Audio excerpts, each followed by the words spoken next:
Design kind of gives you this bird's eye view on problems, and you can almost plan to avoid those problems altogether if you design with that intent.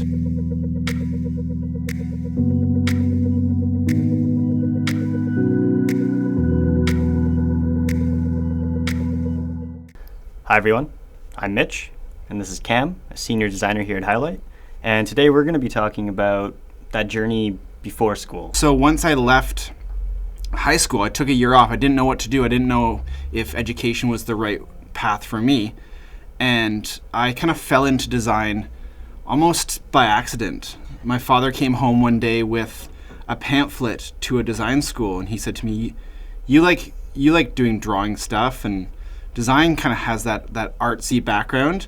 Maybe this is something that you could get into. So he kind of just plopped it down. I looked at the brochure and kind of on a whim just decided to go into it. I've always been playing with like PaintShop Pro before Photoshop, playing with these programs and then just playing with the idea of art, that I thought, why not try to make a career out of it? Why not try to go into something I love instead of just something that pays the bills? Did you find when you went to school that, coming from an art background, did design school meet the expectations, or did it put you in a position you thought you'd be in after graduating? Yeah, so when I went through school, I didn't know what to expect, and I came from just being a hobbyist artist. I didn't ever take on commissions. I didn't ever take on anything that was paid. So I came right out of high school into this schooling, and it was a bit confusing because you start to utilize all these programs and you start to get into a bit of the business side of design and realize there are different avenues, different careers out there. It's not just, are you a starving artist or are you coding websites? Are you doing a tech side? You can actually find that middle ground as a designer, which was interesting to me. Interesting. When I was in school, we had a very interesting conversation about the difference between art and design. And it was always explained to me as art is for you and design is for them. So as designers, we're fundamentally solving problems. I think we so often do that in a very visual way. But what's your take on that sort of definition of art? I think that's what I started to gravitate towards, was more of the problem solving. I like to separate the difference between art and design like you do.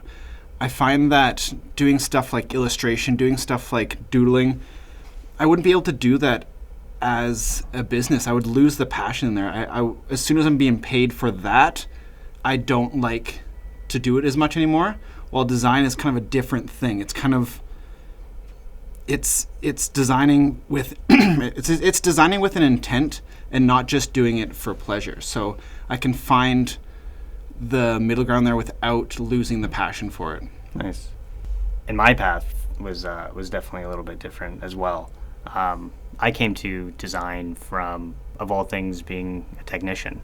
I was an automotive technician for a number of companies, and what I found is that job, what it provided me was the ability to diagnose and really solve problems, and that was something that drove me through that career in the beginning.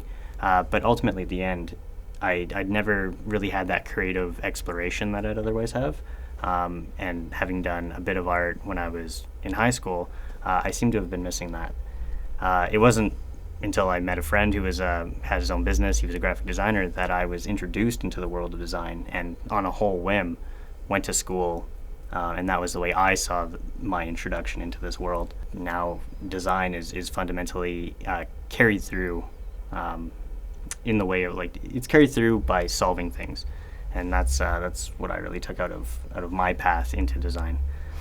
I think that's very unique because you came from more of this hands-on analytical approach to solving whatever that problem was right in front of you, and you got the chance to take that and then step back and make it more the bigger picture. So you liked solving those problems, but you weren't given the opportunity to solve the bigger picture of why the problem started in the first place. You were just given, here's a vehicle, here's what's happening right now, solve the immediate problem. And design kind of gives you this bird's eye view on problems, and you can almost plan to avoid those problems altogether if you design with that intent. Oh, definitely. And that, I think, is a really, really hard realization of design, and design school particularly, is it's really easy to be an order taker and to be given a task and to just do it. And I think a lot of us inherently fall into that role.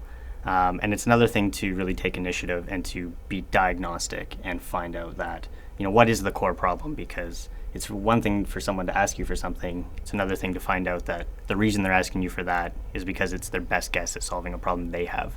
And if we can find out that underlying problem, we become more valuable.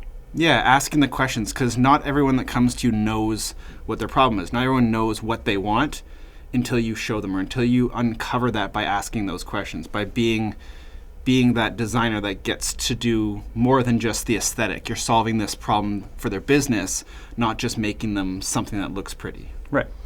And there are different roles with that, right? There is always going to be art direction or creative direction, or production for that matter. And every single person is going to find their niche and their kind of vein to become professionals in. And I think going through different avenues to find the right one for you is really beneficial, because I came from a print production design background right out of school. That's my first job that I got hired on as. And getting to know what it takes to produce an item and what it feels like or looks like, or the way that it acts in physical form, was exponentially beneficial when now coming to the digital realm and designing for these clients and figuring out these problems for them. So we both went to design schools. My program was a year intensive.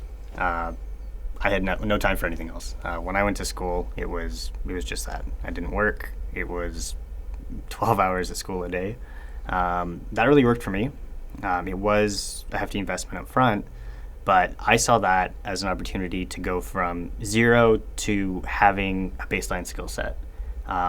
School for me was an opportunity to feel out if what I was doing was right, in that decision to try design, and as well to kind of get a one-up.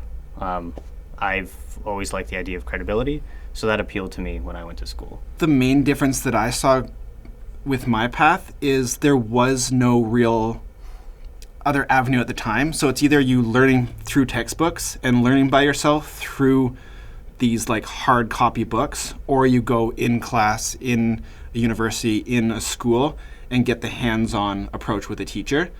I think one of the things that I missed out on was the opportunity for all these online courses that are now so abundant. Right. And you can learn with groups of people. You can have this community online with this teacher that can interact with you over Skype. And the courses are kind of like brick and mortar, but more tailored directly to you, and you can pick up and drop classes at your will and find a lot of these free resources online, like on YouTube. Nice. Yeah, and that's even when I was entering school, despite being in classes, I found that was such a valuable resource. Going to YouTube, going to all of these online outlets, and just essentially hijacking my own education. Right? There's so much available free resources that can effectively put you in industry being quite capable and quite competent. Yeah, so I think what you have to figure out for yourself is, what way do you learn? Do you learn well by just being locked in a room, given a textbook, and you can ingest all of that information, all of that knowledge, and work on your skill set by yourself? Or on the other end of the spectrum, do you need that hands-on approach with a teacher in the room? So if you're not getting the explanation correct, if it's not really computing, they can break it down a different way. They can walk you through those steps and then almost watch you and help you do it with like hands-on approach versus online, kind of removed from a classroom setting. Yeah, and everyone does learn in their own regard. So with these options, I think the first thing to look at is design the right option for you as individuals.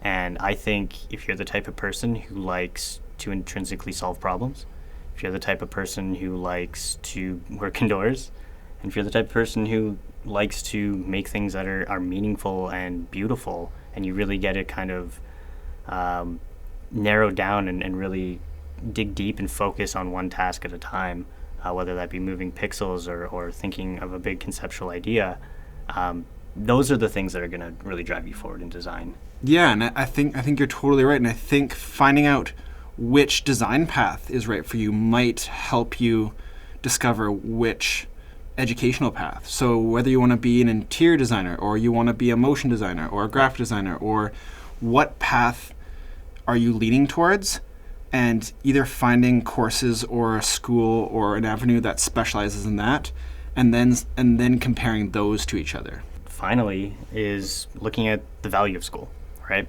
It's an investment inherently in yourself. That can be $10,000, that could be $100,000. At the end of the day, are you able to take that investment and turn it into something ideally profitable, but moving forward, something you're going to be happy with? Is that time spent and that money spent going to give you the one-up that you need?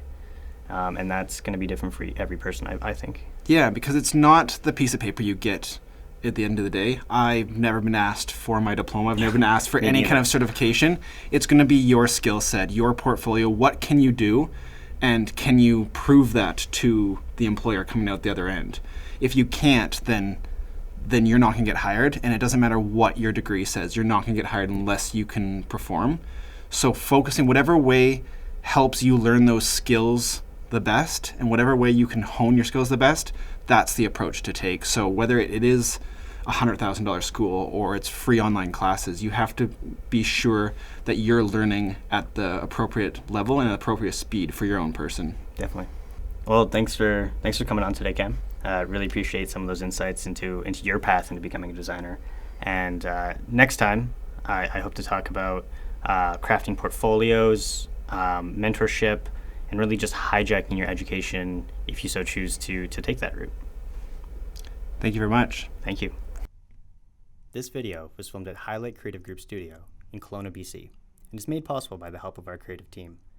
If you like this video, be sure to subscribe to our channel and check us out at hiilite.com.